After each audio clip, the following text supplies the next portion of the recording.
নমস্কার। আচ্ছা, বাংলার লোককথায় এমন অনেক গল্প কিন্তু লুকিয়ে আছে যেগুলো নিছক ভূতের গল্প নয়, তার চেয়েও অনেক বেশি কিছু।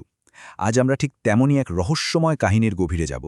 এমন এক গল্প যা এক জেলের জীবনকে একেবারে বদলে দিয়েছিল। তো এই গল্পের কেন্দ্রে কে আছে? একজন খুব সাধারণ একাকী জেলে, আর তার জীবনে হঠাৎ করেই আসে এক রহস্যময় নারী। বাইরে থেকে দেখতে সে ছিল এক কথায় নিখুঁত, কিন্তু তার আসল পরিচয় সেটা কিন্তু গভীর অন্ধকারে ঢাকা ছিল। গল্পটা শুরু হচ্ছে এক নির্জন নদীর ধারে। ভাবুন একবার, সেখানেই দেখা হচ্ছে দুটো নিঃসঙ্গ আত্মার, একজন মানুষ আর অন্যজন প্রেতাত্মা। আর কি অদ্ভুত দেখুন, দুজনের জীবনেই ছিল এক অপূর্ণতার হাহাকার। আচ্ছা, বাংলার লোককথা অনুযায়ী এই শাকচুন্নি আসলে কে? বলা হয় সে হলো কোনো বিবাহিত নারীর অতৃপ্ত আত্মা, যে কিনা চিরকাল তার হারানো সংসারের জন্য আকুল হয়ে ফেরে। তো এই মা বাবাহীন আত্মার মনেও ছিল শুধু একটাই স্বপ্ন, একটা নিজের পরিবার, যা সে জীবনে কোনোদিনও পায়নি। আর তার এই তীব্র আকাঙ্ক্ষায়, বুঝতেই পারছেন, তাকে মানুষের জগতে টেনে নিয়ে আসে। মানে সবুজ আর ওই শাকচুন্নির মধ্যে একটা অদ্ভুত মিল কিন্তু ছিল। দুজনেই একা, আর দুজনেই একটা পরিবারের জন্য আকুল। আর তাদের একই আকাঙ্ক্ষা এটাই নিয়তিকে এমন এক দিকে নিয়ে গেল যে পথটা ছিল ভীষণ বিপদসংকুল। তো এখান থেকেই গল্পটা একটা নতুন মোড় নিচ্ছে। শাকচুন্নি সবুজকে দেখতে পায় আর ঠিক করে ফেলে তাকেই নিজের স্বামী বানাতে হবে। আর তার জন্য সে একটা নিখুঁত পরিকল্পনাও তৈরি করে ফেলে। শাকচুন্নির প্ল্যানটা ছিল কিন্তু একেবারে নিখুঁত। সে খুব ভালো করে জানত কিভাবে একজন একাকী জেলের বিশ্বাস জিতে নিয়ে তার জীবনে ঢুকে পড়তে হয়। মোট 4টে ধাপে সে তার জালটা বুনতে শুরু করে। প্ল্যান অনুযায়ী সে প্রথমে জাদু বলে সবুজের জাল মাছে ভরিয়ে দেয়, আর তখনই শাকচুন্নি বুঝে যায় তার শিকার ফাঁদে পা দিয়ে ফেলেছে।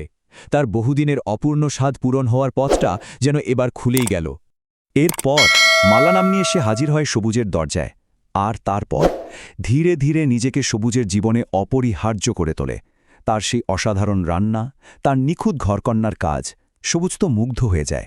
সত্যি বলতে সে তো ঠিক এমন একজন সঙ্গীরই স্বপ্ন দেখত। আর অবশেষে শাকচুন্নির পরিকল্পনা পুরোপুরি সফল হল। সবুজের ঘরে সে স্ত্রী হিসেবে ঢুকে পড়ল। তাদের নতুন জীবনও শুরু হল। কিন্তু এই সুখের আড়ালে যে কি ভয়ঙ্কর একটা সত্যি অপেক্ষা করছিল, সবুজ তা কল্পনাও করতে পারেনি। গল্পের এই পর্যায়ে এসে তাদের ওই সুখের সংসারে একটা বড় ধাক্কা লাগে। মালার ওই যে নিখুঁত স্ত্রীর পরিচয়, তার আড়ালে লুকিয়ে থাকা আসল রূপটা এবার ধীরে ধীরে প্রকাশ পেতে শুরু করে। একদিন সবুজ তো ঠাট্টা করেই মালাকে জিজ্ঞেস করেছিল রাতে তার ভূতের ভয় করে কিনা। উত্তরে মালা যা বলেছিল তা শুনলে গায়ে কাঁটা দেয়। সে হাসতে হাসতে বলে, আমি ভূতের ভয় পাব কেন? আমি তো নিজেই একটা শাকচুন্নি। মানে হাসির আড়ালে যেন সত্যিটাই বলে দিয়েছিল সে। এটা যে কি ভয়ঙ্কর একটা ইঙ্গিত ছিল, সবুজ তখন সেটা বুঝতে পারেনি। সবুজের ভুলটা ভাঙতে শুরু করে ঠিক এখান থেকেই। একদিন সে বাজার থেকে বেশ বড় একটা ইলিশ মাছ নিয়ে আসে, আর সেই মাছটা দেখেই মালার ভেতরের অমানসিক খিদেটা যেন জেগে ওঠে। তার এই অদ্ভুত আচরণ দেখেই সবুজের মনে প্রথম সন্দেহের বীজটা পোতা হয়। কৌতূহলী হয়ে সবুজ যখন মালাকে লুকিয়ে লুকিয়ে অনুসরণ করে রান্নাঘরে গেল, তখন সে কি দেখল? ঠিক এই মুহূর্তটাই কিন্তু গল্পের মোড়টা পুরোপুরি ঘুরিয়ে দেয়। সবুজ যা দেখল তাতে তার রক্ত হিম হয়ে যাওয়ার জোগাড়। সে দেখল তার স্ত্রী তার আসল রূপে, মানে শাকচুন্নি রূপে ফিরে গেছে, আর ওই কাঁচা মাছটাই খাওয়ার জন্য তৈরি হচ্ছে। বিশ্বাস করুন, সবুজের পায়ের তলার মাটি যেন সরে গেল। আর এখান থেকেই শুরু হলো সবুজের বাঁচার লড়াই। আতঙ্কিত সবুজ বুঝতে পারল তাকে যেভাবেই হোক এই অতি প্রাকৃত স্ত্রীর হাত থেকে বাঁচতে হবে। তাই সে একটা মরিয়া পরিকল্পনা করতে বাধ্য হল। সবুজ আর দেরি না করে তার প্রাণের বন্ধু কালুকে সবটা খুলে বলল। তারপর দুজনে মিলে গ্রামের এক জ্ঞানী ব্যক্তির কাছে ছুটে গেল সাহায্য চাইতে। এই জ্ঞানী ব্যক্তি এই ধরনের সমস্যা সমাধানের জন্যই পরিচিত ছিলেন।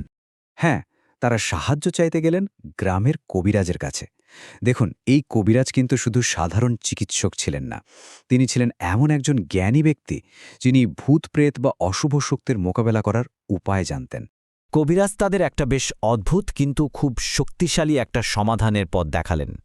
বললেন, শাকচুন্নিকে পরাস্ত করার অস্ত্র হল একটাই, একটা সাধারণ শাড়ি, যেটাকে মন্ত্র দিয়ে শক্তিশালী করা হয়েছে। তো এবার শুরু হল শাকচুন্নিকে ফাঁদে ফেলার একেবারে শেষ পরিকল্পনা। খুব সাবধানে এক এক পা করে তারা এগোতে থাকল। প্রতিটা মুহূর্ত ছিল যাকে বলে চরম উত্তেজনায় ভরা।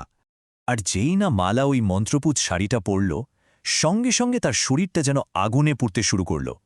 যন্ত্রণায় ছটপট করতে করতে সে শেষবারের মতো তার মনের কথাটা বলে গেল। তার সে আর্তনাদে আর কিছুই ছিল না, ছিল শুধু একটা অপূর্ণ সংসারের হাহাকার। শাকচুন্নির বিনাশের সঙ্গে সঙ্গেই সবুজের জীবন থেকে বিপদটা কেটে গেল। হ্যাঁ, সে বেঁচে গেল ঠিকই, কিন্তু এই ভয়ঙ্কর অভিজ্ঞতাটা তাকে সারা জীবনের জন্য একদম বদলে দিল। তাহলে দেখুন, এই লোককথাটা কিন্তু শুধু একটা ভূতের গল্প হয়ে থাকল না, এটা আমাদের সামনে একটা গভীর প্রশ্ন তুলে ধরে। এটা কি শুধুই একটা অশরীরী শক্তির গল্প, নাকি চরম একাকিত্বের এক করুণ পরিণতি? ভাবুন তো, মানুষ হোক বা আত্মা, একাকিত্ব যে কতটা বিধ্বংসী হতে পারে, এই গল্পটা হয়তো তারই এক সতর্ক বার্তা।